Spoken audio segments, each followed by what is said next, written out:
최근 유류분 제도에 관하여 헌법재판소의 위헌 결정이 있었습니다. 사실 법조계에서는 오랫동안 상당히 뜨거운 주제였는데요. 유류분 제도로 인하여 부당한 일도 참 많습니다. 가령 형제가 있는 경우에 형은 병든 부모님을 나몰라라 하고, 동생은 부모님 땅에 농사 지으면서 부모님을 부양하기도 하고, 부모님이 돌아가시면서 농사 짓던 땅을 동생에게 물려줬는데 형이 동생을 상대로 유류분을 청구하는 사건도 있었죠. 이번 영상에서는 다양한 상속 사건을 경험하신 김종민 변호사님을 모시고 유류분에 관한 헌법재판소의 위헌 결정을 분석하고 유류분 제도가 앞으로 어떻게 바뀔지에 대해 알아보겠습니다. 먼저 유류분이란 무엇인가요? 상속 재산은 원칙적으로 피상속인의 소유이고 피상속인의 자유로운 의사에 따라 처분되어야 합니다. 예를 들어 여러 자식들 중에서 막내가 부모님 곁에서 부모님을 끝까지 부양하였다면 부모님이 재산을 막내에게만 물려줄 수 있습니다. 만약 부모님 곁에서 효도하는 자식이 아무도 없었다면 부모님이 전 재산을 학교나 공익법인에 기부하는 내용으로 유언을 남길 수도 있습니다. 그러나 부모님 명의의 재산이더라도 그 재산을 형성하고 유지하는데 자식들이 기여한 부분이 인정되고, 또한 자식들 입장에서도 부모님 재산을 상속받을 수 있다는 기대가 있었다면 이러한 기대를 보호할 필요성도 있습니다. 법은 이런 부분을 고려하여 피상속인의 의사와 관계없이 상속인들이 최소한의 재산을 상속받을 수 있는 제도를 마련해 두었는데, 이를 유류분이라고 합니다. 법정 상속 순위 1순위는 직계 비속, 2순위는 직계 존속이고 배우자는 1, 2순위와 함께 상속받습니다. 그리고 3순위는 형제자매, 4순위는 사촌 이내 반계혈족 이렇게 되어 있는데요. 유류분은 이 중 직계 비속, 직계 존속, 배우자에게는 법정 상속분의 2분의 1까지, 그리고 형제자매에게는 3분의 1까지 이렇게 정해져 있습니다. 여기까지 안 상태에서 김 변호사님께 유류분에 관한 최근 헌재 결정에 대한 설명을 부탁드리겠습니다. 이번 헌재 결정은 크게 세 가지를 주된 내용으로 합니다. 첫째, 형제자매에게 유류분을 인정한 민법 조항은 위헌 결정으로 효력이 상실되었습니다. 여기서 주의하실 점은 부모님이 돌아가셨을 때 자녀 중에서 부모님 재산을 많이 상속받은 형제자매를 상대로 다른 형제자매가 유류분을 청구할 수 없다는 것이 아니라, 형제자매가 사망했을 때 다른 형제자매가 그 사망한 형제자매의 상속 재산에 대한 유류분을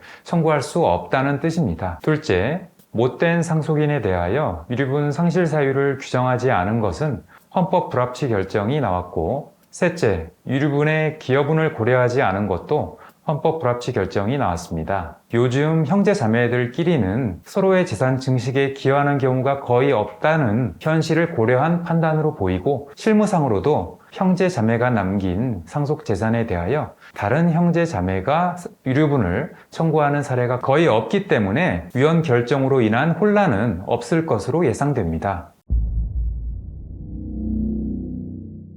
다음으로 둘째, 셋째 부분은 헌법 불합치 결정이 났는데요. 헌법 불합치 결정에 대해 간략히 설명드리자면, 어떤 법조항이 헌법에 위반되지만 위헌 선언으로 그 법조항의 효력을 상실시킨다면 법적 공백으로 혼란을 초래할 우려가 있는 경우가 있습니다. 즉, 위헌인 부분이 있다고 해서 아예 효력을 상실시킨다면 오히려 더 큰 혼란이 발생할 수도 있겠죠. 그런 경우에는 헌법 불합치 결정을 합니다. 이 경우 국회에서 법조항을 개정할 때까지는 부득이하게 종전 법조항을 그대로 적용하도록 하는 것이 일반적입니다. 이번 결정에서 개정 시한을 2025년 12월 31일까지로 해두었으니 국회에서는 그때까지 법률을 개정해야 할 것입니다. 유류분 상실 사유를 정하지 않은 것이 헌법 불합치 결정을 받았다고 하셨는데, 유류분 상실 사유는 무엇이고 그것을 두지 않으면 헌법에 왜 합치되지 않나요? 먼저 민법에는 상속 결격 사유가 규정되어 있습니다. 민법 제1004조는 상속인이 상속을 받을 수 없는 5가지 경우를 열거하고 있는데, 간단히 말씀드리면 유언이나 상속과 관련하여 고의로 불법 행위를 저질러 본인에게 유리한 상속을 이끌어내려는 사람에게서 상속권을 박탈함으로써 상속과 관련한 모럴 해저들을 막으려는 입법 취지가 있습니다. 지금까지 유류분에는 상속 결격 사유 같은 유류분 상실 사유가 없었나요? 네, 그렇습니다. 유류분 청구권자가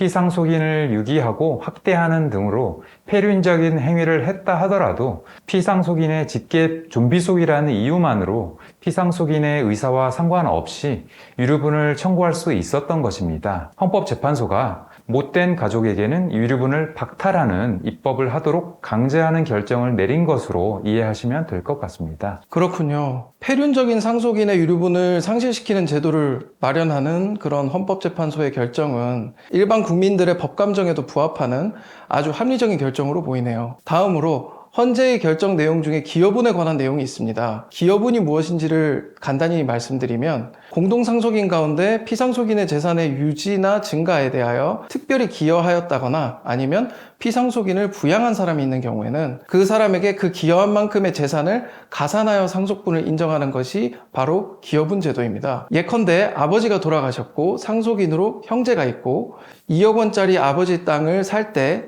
장남이 1억 원을 보탰다면 장남에게 1억 원을 먼저 기여분으로 빼놓고 나머지 1억 원을 5천씩 나눠서 장남은 1억 5천만 원, 그리고 차남은 5천만 원 이렇게 상속받게 되는 것이 바로 기여분 제도입니다. 김 변호사님께서 헌재 결정 내용 중에 기여분에 관한 부분을 설명 부탁드리겠습니다. 민법 규정이나 현재 대법원 판례에 따르면 유류분과 기여분은 서로 관련이 없기 때문에 유류분 소송에서 기여분을 항변 사유로 내세울 수 없었습니다. 예를 들어 부모님이 돌아가시고 나서 자녀 중에 오랜 기간 부모님을 곁에서 모시면서 부모님 재산 증식에 기여한 자녀가 있었다고 하더라도 다른 자녀가 유류분 소송을 제기해 오면 기여분 항변을 해도 소용이 없었고 법원은 법에서 정한 유류분 비율대로 재산을 나눠주라고 판결을 했던 것입니다. 헌법재판소는 이처럼 유류분을 계산할 때 기여분을 고려하지 않는 것이 헌법에 합치되지 않는다라고 판단한 것입니다. 형제자매 유류분은 단순위원 결정이 났으니까 헌재 결정과 함께 소멸되었다고 보면 될 것 같은데요.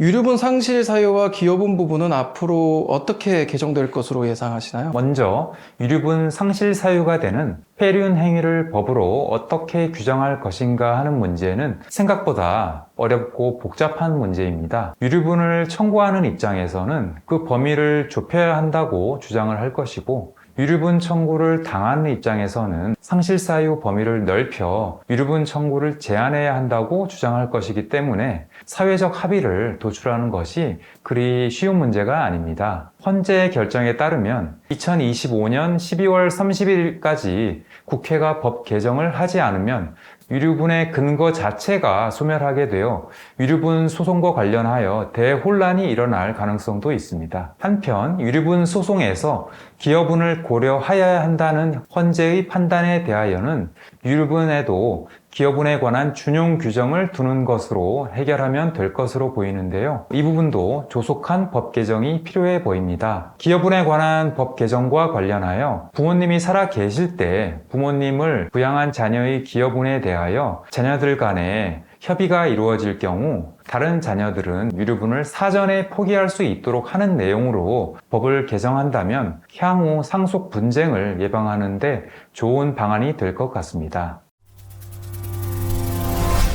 다른 법률 문제들과 달리 상속재산 분할 문제는 그 특성상 누구나 한 번은 겪게 됩니다. 그리고 피상속인이 평생 모은 재산을 분배하는 과정이니까 그 가액도 매우 클 때가 많습니다. 법무법인 평안송무팀은 상속 사건에 관하여 다양한 경험과 노하우를 보유하고 있습니다. 궁금하신 사항이 있으면 댓글로 질의해 주시거나 법무법인 평안에 전화하여 전문가들로부터 상담을 받아보시기 바랍니다. 그럼 다음에 더 좋은 영상으로 찾아뵙겠습니다.